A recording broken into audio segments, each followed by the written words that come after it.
Here it is at last, the Helios Tarot forecast for the month, or Tarot Horoscope drawn specifically for your astrological zodiac sign. I'm B.R. Newman, in case you didn't know that already. Check out my website, iamhelios.com, through the link below, and consider everything that I have to offer there. Consider signing up to receive any number of the personal readings that I offer, or consider signing up to take a course. The choice is yours. There's a lot to explore there. Also consider checking out Annie Botticelli's Storyteller forecasts to see the astrological side of everything you're going to see here. It's fascinating, I promise. So, okay, I guess we'll just jump right into it. So here it is, Leo, your 5-card Helios spread for the month of October. This is a kind of condensed Golden Dawn spread, which uses 15 cards. In this case, we have 5, but to the same results. We have a central theme, 2-dimensional timeline options to choose from, a past section, and a fate section. In your central theme, or that which most adequately embodies the whole story arc of this tarot spread, is the 3 of Wands. Now, all 3s in tarot correspond to Sphirith number 3 on the Tree of Life, which is known as Binah. It corresponds with the left hemisphere of the brain, so logic, reason, and basic compartmentalization for functional use of potentiality, of ideas, and so on. It's an actualizing mechanism. And as manifest through fire, through Wands, this is confidence as defined by skill and talent. Developed skill, developed talent that, gives rise to confidence. So your particular skill, your particular talents, that which allows you to be confident in certain circles, in certain situations, is the subject of this tarot spread quite clearly. So any modifications that must occur there would happen along the lines of, something to the effect of one of these 2-dimensional timelines. On the one hand, we have the Wheel of Fortune, a major arcana card, a heavy-hitting, high-gravity card. On the other side, we have the 3 of Cups. So we'll break that one down simply first. The 3s, as I already mentioned, are associated with Binah, left hemisphere of the brain, but this time it's as manifest through water. So this is the elemental opposite of your central theme, but existing within the same sphere 3. So water through Binah is the abundance brought about through celebration. So this brings into play the mechanics of the law of attraction. So this also has to do with fertility. So there's some kind of potential that is seeded here, and the celebration is the process of seeding. So to break it down quite simply, you imagine something is possible, you're delighted at the prospect of it manifesting, and so that delight compels you to celebrate as if it has already occurred. That action, celebrating as if it has already occurred, is what allows the subject of desire to be magnetized to you. So we can consider these 2 cards as a kind of 1-2 combo. So we have confidence as defined by skill and talent, allowing one to celebrate the ability to bring about that which is desired through that confidence, through that skill, that talent, and the celebration, then bringing in the desired result.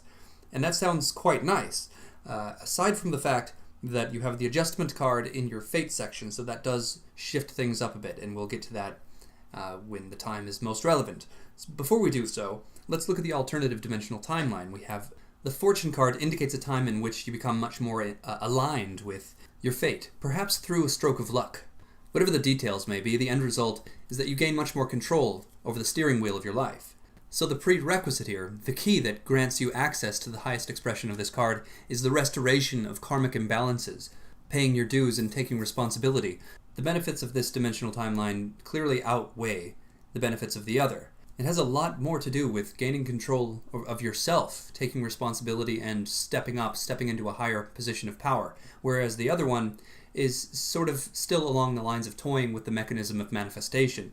Honestly, you have a fantastic couple of choices to choose from here, but of course I would advise taking the Wheel of Fortune route, seeing as how the potential for tremendous benefit is far greater. And honestly, it seems to outline a far more significant leap in personal evolution. So in the end, I think you'll just be able to do a lot more with it. So very simply, from the vantage point of this central theme, considering the levels of confidence that you have established through skill and talent, you can make the choice to simply celebrate that which you are already capable of, or you can take responsibility in ways that you have not yet done so, and thus gain a greater degree of power and control, not only granting you more say in what happens, but also the hands that will be grasping that steering wheel will have earned their place and earned their power. And you're going to need that. Frankly, you're going to need that level of control, because the adjustment card is indicative of what I've often referred to as the dead mechanism of the universe, stepping in and taking control, and when it does so, it can be quite impersonal, it can be quite uncomfortable. However, it happens for a reason. the universe steps in and then supplies balance where there wasn't before. It makes a correction, fills a hole, sets things straight.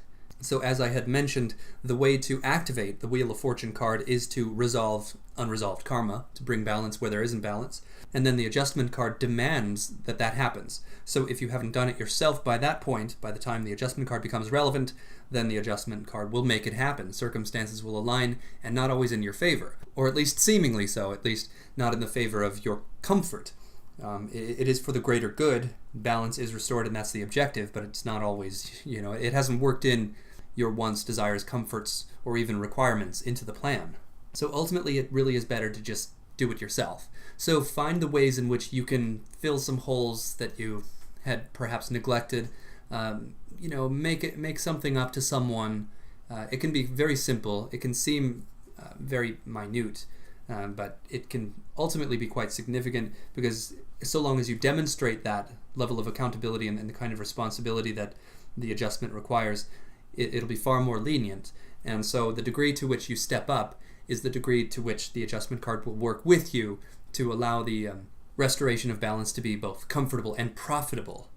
So there it is. A perfect example of how these two-dimensional timelines, both appearing quite pleasant, can be shifted dramatically according to the context as defined by your fate card. So there's a fun little lesson or introduction to the way in which this tarot spread is read, and how it all works and comes together, and how each card functions as a means of defining the way in which the individual cards manifest. So let's consider how all of this has been set into motion. What has inspired all of this? Your past card is the Star, another major arcana card.